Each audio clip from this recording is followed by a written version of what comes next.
हमारी संस्कृति, हमारे संस्कार सदा रहें हमारे साथ। सब्सक्राइब करें तिलक। ना तो मैं उसे भूल सकता हूँ, ना ही उसके अतिरिक्त किसी और कन्या से विवाह करने की कल्पना ही कर सकता हूँ। नारायण नारायण। देवऋषि, आप तो अच्छी तरह जानते हैं कि सपने में मेरा दिल चुरा ले जाने वाली वो स्वप्न सुंदरी कौन है। फिर आप मुझे उसका नाम क्यों नहीं बताते? आपको आपत्ति क्या है? मुझे बताना होता तो मैं पहले ही बता चुका होता। मुझे तो अभी से शहनाइयों की धुन सुनाई दे रही है। परंतु दादाजी। परंतु वरंतु का नाटक मेरे सामने मत करना। तुम राजकुमारी उषा से प्यार करते हो कि नहीं? नहीं तो दादाजी।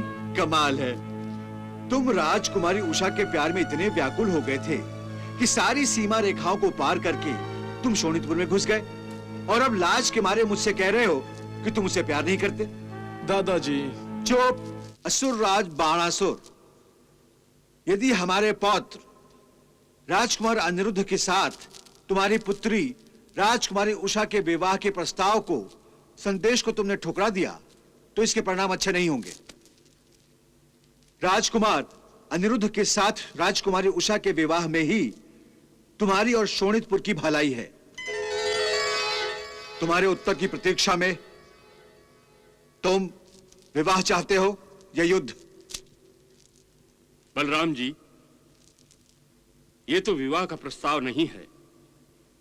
विवाह के लिए किसी का हाथ इस प्रकार नहीं मांगा जाता। यह भाषा उचित नहीं है। बाणासुर यही भाषा समझता है मंत्री जी, और इसीलिए मैंने युद्ध की भाषा में विवाह का प्रस्ताव लिखवाया है।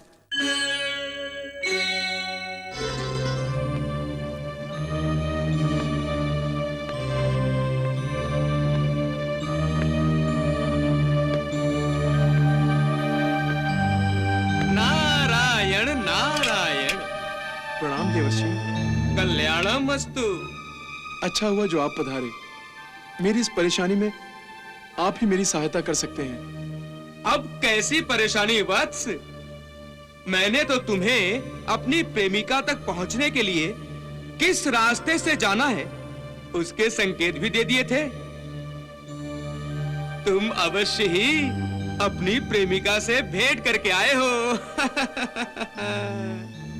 मुनिवर, मैं आपके कहे अनुसार उत्तर दिशा में गया था, परंतु मुझे वो वहां नहीं मिली। नारायण नारायण, ये क्या कह रहे हो वत्स? तुम अभी तक अपनी होने वाली वधू को नहीं खोज सके?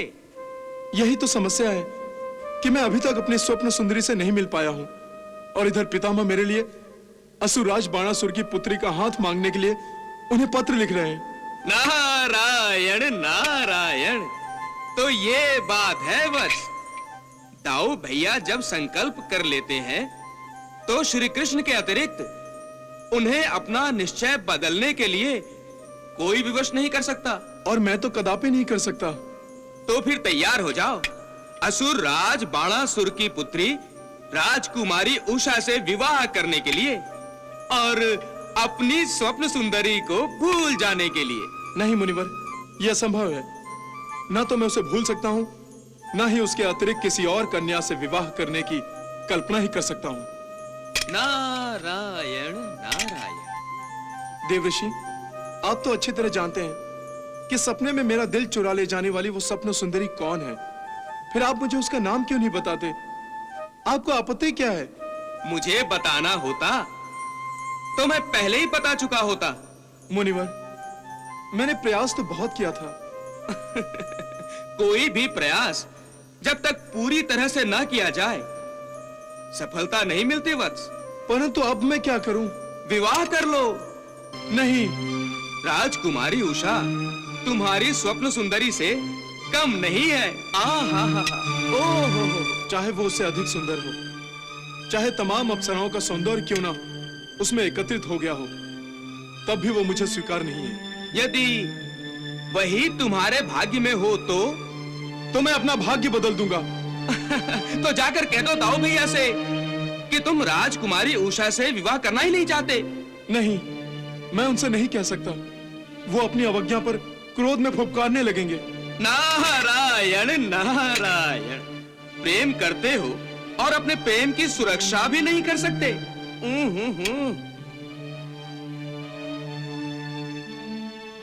ठीक है, मुझे दादाजी का सामना करना ही होगा।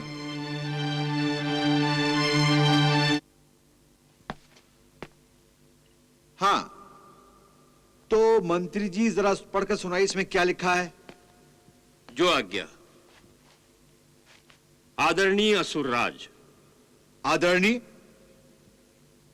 जो बाणासुर द्वारिका को ध्वस्त करने की धमकी देता है वो आदरणीय कैसे हो सकता है? परंतु ये तो आप ही ने लिखवाया था।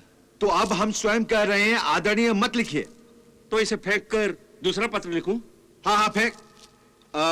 नहीं ठीक है। अब हमारा होने वाला संधि है तो उसे आदरणीय कहा जा सकता है, क्यों? हाँ, तो लिखिए। जी। आदरणीय असुरराज बाणासुर। प्रणाम दादाजी। हाँ। अनिरुद्ध आओ पुत्र आओ। प्रणाम। आयुष्मान भव, आयुष्मान भव। तो तुम्हारे विवाह की बातचीत की सुनगुन उन तक पहुंच गई है। मुझे तो अभी से शहनाइयों की धुन सुनाई दे रही है। परंतु दादाजी। हाँ, परंतु वरंतु का नाटक मेरे सामने मत करना। तुम यही जानने आए हो ना कि तुम्हारा विवाह किससे हो रहा है? मैं जानता हूं तुम्हारे मन में खुशी के मारे लड्डू फूट रहे होंगे, लड्डू। दादाजी मैं कोई नाटक नहीं कर रहा हूं, मैं तो कह रहा था कि तुम्हें कुछ कहने की आवश्यकता नहीं है पुत्र, कुछ कहने की आवश्यकता नहीं है। मैं जानता हूं कि बालक जब युवावस्था में पहुंचता है ना तो लज्जा के मारे जो कुछ कहना चाहता है उसके बजाय कुछ न कुछ बोल जाता है। मैं ये भी जानता हूं कि तुम यही पूछने आए हो ना कि तुम्हारा विवाह किससे हो रहा है। निश्चिंत हो जाओ पुत्र, तुम्हारा विवाह राजकुमारी उषा के साथ ही हो रहा है। परंतु। फिर परंतु? मुझे ये बताओ, तुम राजकुमारी उषा से प्यार करते हो कि नहीं? नहीं तो दादाजी।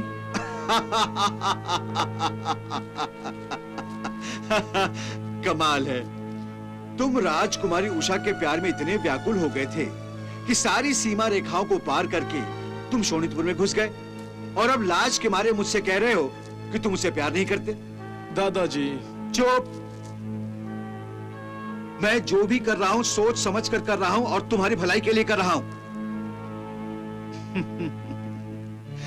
मैं जानता हूं अनिरुद्ध, शायद तुम्हें इस बात की चिंता हो रही है कि बाणासुर तो हमें अपना शत्रु मानता है, तो वो राजकुमारी उषा के साथ तुम्हारा विवाह कैसे होने देगा? तुम्हें चिंता करने की कोई आवश्यकता नहीं पुत्र, तुम्हें अपने दादा पर विश्वास रखना होगा। तुम्हारा ये दादाजी बहुत सामर्थ्यशाली है। यदि उस बाणासुर ने ऐसा किया ना तो मैं शोणितपुर में घुसकर उस बाणासुर को परास्त करके उषा के साथ तुम्हारा विवाह कर दूंगा। अब निश्चिंत होकर जाओ, जाओ। मैं बाणासुर की नगरी में क्यों चला गया? ना मैं वहां जाता, ना इस दुविधा में पड़ता।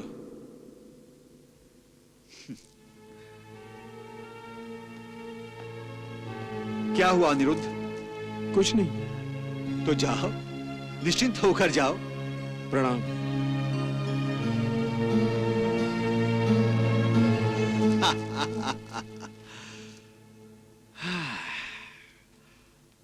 हाँ, तो मंत्री जी आगे लिखिए। असुरराज बाणासुर, यदि हमारे पौत्र राजकुमार अनिरुद्ध के साथ तुम्हारी पुत्री राजकुमारी उषा के विवाह के प्रस्ताव को, संदेश को तुमने ठुकरा दिया तो इसके परिणाम अच्छे नहीं होंगे। राजकुमार अनिरुद्ध के साथ राजकुमारी उषा के विवाह में ही तुम्हारी और शोणितपुर की भलाई है। तुम्हारे उत्तर की प्रतीक्षा में तुम विवाह चाहते हो या युद्ध? बलराम जी, ये तो विवाह का प्रस्ताव नहीं है। विवाह के लिए किसी का हाथ इस प्रकार नहीं मांगा जाता। यह भाषा उचित नहीं है। बाणासुर यही भाषा समझता है मंत्री जी, और इसीलिए मैंने युद्ध की भाषा में विवाह का प्रस्ताव लिखवाया है। मंत्री जी, एक पल भी गंवाए बिना यह प्रस्ताव जल्द से जल्द बाणासुर के पास भेजा जाए। आपने देखा नहीं, हमारा पोता अनिरुद्ध विवाह के लिए कितना व्याकुल हो रहा था, मुझसे तो उसकी व्याकुलता देखी नहीं जाती। नारायण नारायण नारायण नारायण। प्रणाम प्रभु। प्रभु, आप न केवल सृष्टि के सूत्रधार हैं, बल्कि आप इस रोचक नाटक के भी कुशल सूत्रधार हैं। देवर्षि, आप भी तो इस नाटक के कुशल अभिनेता हैं। यह पात्र तो मैं आप ही की प्रेरणा से निभा रहा हूं भगवान। आप मुझसे जैसे अभिनय करवा रहे हैं, मैं कर रहा हूं। उसी प्रकार इस नाटक के सभी पात्रों को आप कठपुतली की भांति नचा रहे हैं। इस नाटक का हर दृश्य अब उत्सुकता से भरा हुआ है और इस नाटक का प्रत्येक रंग मनमोहक है भगवान। भगवान, आपकी लीला अगाध है, जिसे दाऊ भैया भी समझ नहीं सके। उन्होंने तो विवाह के बदले युद्ध का संदेश बाणासुर के नाम भेज दिया। परंतु इस रोचक नाटक का अंत कब होगा भगवान? धीरज से काम लीजिए देवऋषि, धीरज से। इतनी उत्सुकता की क्या आवश्यकता है? अभी तो नाटक पे रंग छाने लगा है। अभी तो दाऊ भैया का पत्र बाणासुर को मिला भी नहीं है। नारायण नारायण। दाऊ भैया का पत्र बाणासुर को मिलने तो दीजिए देवऋषि, फिर देखिए अनिरुद्ध और उषा की ये प्रेम कहानी क्या रंग दिखाती है। नारायण नारायण।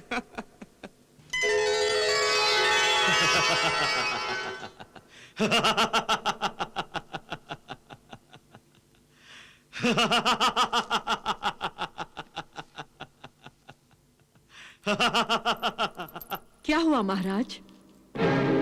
महारानी, एक चींटी ने हाथी को ललकारने का साहस किया है। चींटी ने? हाँ, चींटी ने हाथी को ललकारा है। मुझे युद्ध की धमकी दी गई है। ग्वाले बलराम ने मुझे ललकारने का साहस किया है महारानी। और ये सब इस कलमुही, इस उषा के कारण। उषा के कारण? हाँ, आपकी लाडली पुत्री उषा के कारण।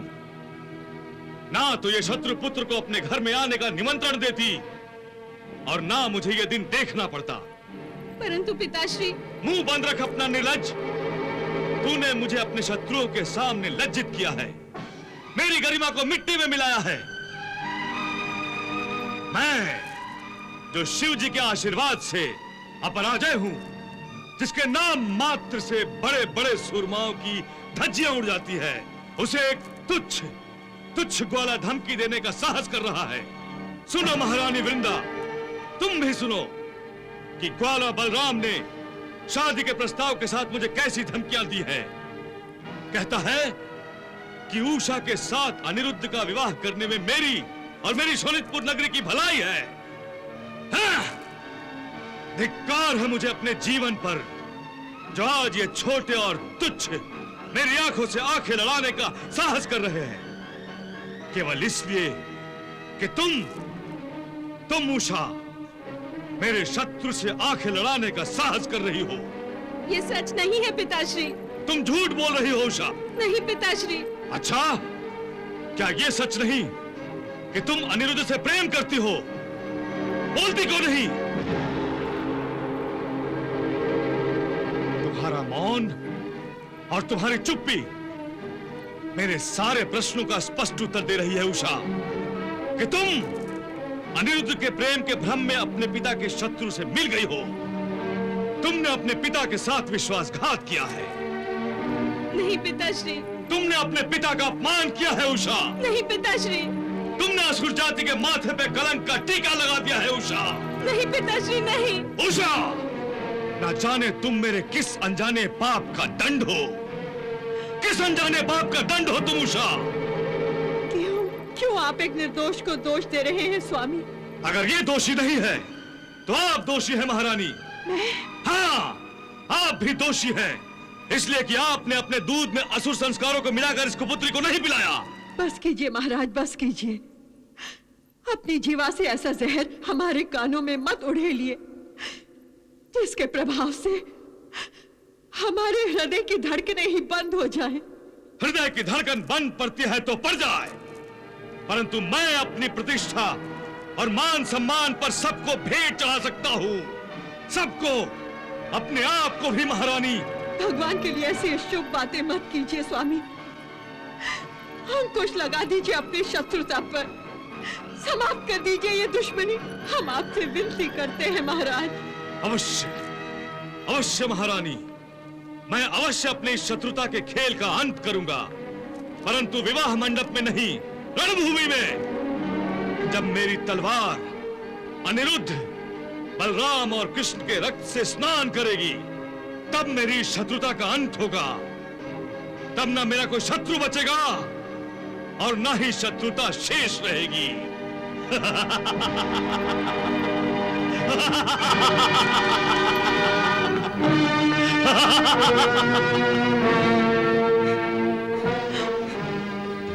अब क्या होगा माता श्री? क्या होगा और कैसे होगा ये तो मैं नहीं जानती पुत्री। हाँ, परंतु इतना अवश्य जानती हूँ कि माता पार्वती का आशीर्वाद सत्य सिद्ध होगा।